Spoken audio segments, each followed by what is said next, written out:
Christine O'Donnell is famous for her anti-masturbation quotes and lust in your heart, and she needs to be involved in the sex act, otherwise it's selfish. Masturbation is part of sexuality. It is, that's true, but you shouldn't do it either way. Quick note on this, and it's very interesting. She's not alone in thinking that that we should legislate morality, and so her stance on it. She said, quote, "The reality of that statement is that if you don't legislate one morality, then you're legislating somebody else's morality. So you can't get around legislating morality." I actually agree with her on that, okay? Now, you might be surprised by that, but let me explain. First, every decision we make in a law that we create is to some degree can be characterized as a moral decision. For example, we have all decided together that murder is illegal, it is the wrong way to go, it should be punished, and fairly severely, because we feel that it is wrong. Now, you can call it wrong, you can call it illegal, you can call it immoral, but I think it comes out to the same result in that case, right? The question isn't whether you can legislate morality. I mean, I think all the laws are, to some degree, legislating what we agree upon to be our morals, our standards, right? The question is, which morality, right? And how do you decide that? That's the most important part of it. Because if you say, as Christine O'Donnell does, hey, I've got my religious text, and I have my interpretation of my religious text, and I believe that is what morality should be, and that we should then take that and make it our laws, well, then I disagree 100%. Because, for example, as she's famously known for, her interpretation of her religious text is that if you have lust in your heart, God is angry and doesn't like that, and you cannot do masturbation without lust in your heart, which she's also famously said, hence, masturbation is wrong and no one should do it, right? Now, here's where she's not alone.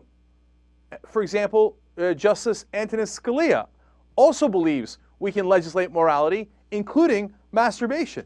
For example, in the very important case, Lawrence v. Texas, where the Supreme Court said that you cannot make an homosexual act illegal. We can't get into people's private lives and into their bedrooms and tell them what they can and can't do sexually.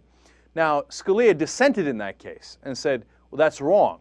And let me read you an interesting quote from that, because it was much broader. His argument was much broader. He said, "State laws against bigamy, same-sex marriage, adult incest, prostitution, masturbation, adultery, fornication, bestiality, and obscenity are likewise sustainable only in light of the Bowers validation of laws based on moral choices." Bowers is the case they were overturning at that point. Bowers was the one that said you can make homosexual acts illegal, right?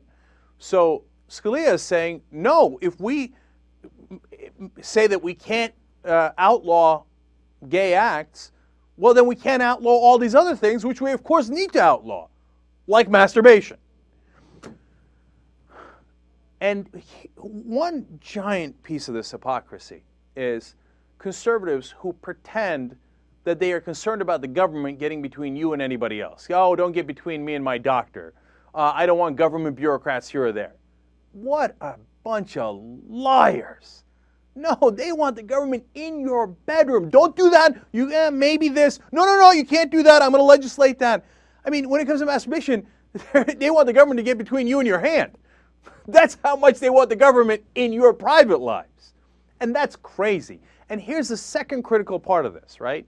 So what would I use? If we're not going to use the Bible like Scalia and O'Donnell want, and we're not going to use the Sharia law, does anybody in America really want that? We're not going to use the Bhagavad Gita or the Upanishads, right? So what are we going to use? I say we use logic, human reason. I know that's crazy, right? That makes right-wingers really angry. They're like, you can't use human reason. We have to look up at the sky and say, what does the sky god want? Except, of course, it's not really the sky god talking. It's their leaders who are like, oh, let's do this and this and this for our own advantage, right? No, I say, look, we all figure out logically what it is. And by the way, that's exactly what we do in our democracy. And I think the critical part of that is, and you can count me as a libertarian on this front, right? Which is that if I am doing something to somebody else and they do not like that, well, then that is an issue of morality that we can legislate. I have the right to swing freely my arms, unless your nose is at the end of one of those swings, in which case it's not just my morality anymore, it's not just my personal choice anymore, it is affecting other people. Now, when it comes to the things that only affect myself, whether it's, smoking weed, which I don't do, but I think should be perfectly legal, right? And I have done in the past, don't get me wrong, I'm not judging, no question about that. Whether it's, in this case, different kinds of sex acts, you really want the government involved in that? I can't believe even conservatives believe that. But they obviously do. They're very serious about it. They think this, some members of the Supreme Court believe that the government should be legislating that on a regular basis. So basically, if it's something that only affects me, for the love of God, ironically, and logic, okay, get the government out of there. They have no business whatsoever in there. If it affects other people, well, that's the whole point of the government, is to legislate that kind of morality. You can swing your arms, but the government can tell you you can't swing your arm if it hits someone. Makes perfect sense.